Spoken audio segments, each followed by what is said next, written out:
Cette chronique équipement vous est présentée par le Trio Hockey, Sport Rousseau, Hockey Expert et l'entrepôt du hockey.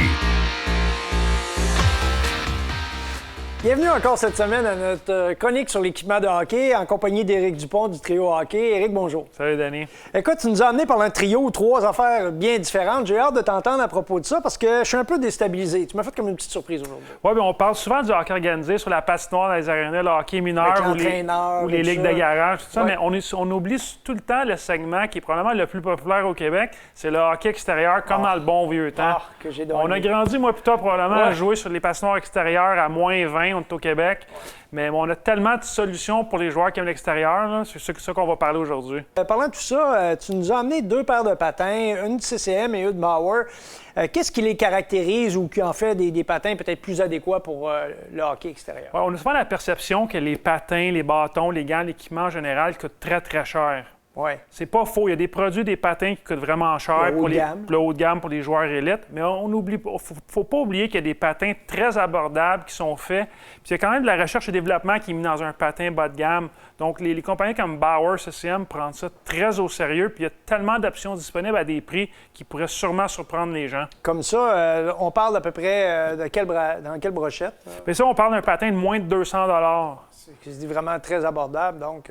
C'est parfait pour le hockey extérieur, un petit aiguisage régulier, puis t'es vraiment confortable à l'extérieur. La bottine est rigide, donc, mais c'est pas des patins que tu fais mouler, là. C'est vraiment un patin que tu achètes et tu portes comme ça. Exactement. Même chose dans le CCM, j'imagine qu'on est dans le standard, à peu près les qualités similaires, prix similaires. Prix similaires, exact. Puis ça va varier des fois, la dureté de la botte va varier un petit peu selon les prix plus bas, mais c'est vraiment confortable. Et ça, il n'y a pas de problème pour les intempéries, parce qu'on le sait, là, jouer dans un aréna ou jouer dehors, c'est pas mal plus froid dehors. Donc, il n'y a pas de danger que ça craque ou qu'il y ait de problèmes à ce niveau-là. Mais c'est sûr que si tu passes 4 heures à jouer à moins 35, il y a peut-être un petit risque mais de façon générale, il n'y a pas de problème. Parle-nous maintenant du bâton que tu nous as apporté ici. Ici, Danny, on a le bâton Sherwood Coat 1, qui est un modèle très abordable, en dessous de la barre des 100 $, très durable.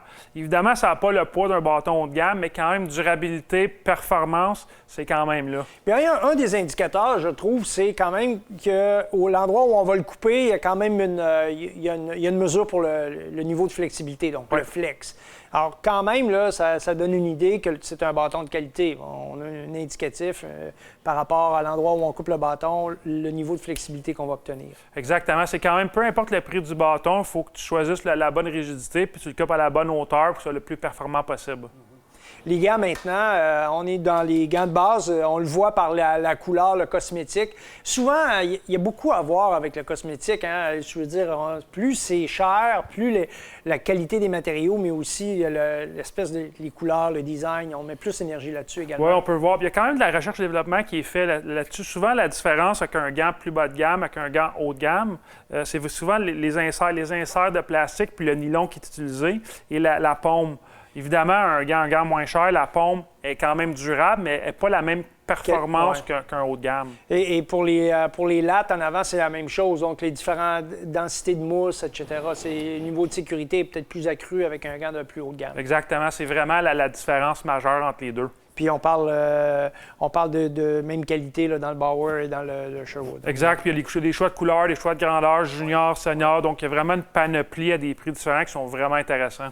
Écoute, n'oubliez pas, quand vous allez jouer dehors, que c'est important d'entrer de temps en temps dans la petite cabane ou le chalet pour aller vous réchauffer. Et puis...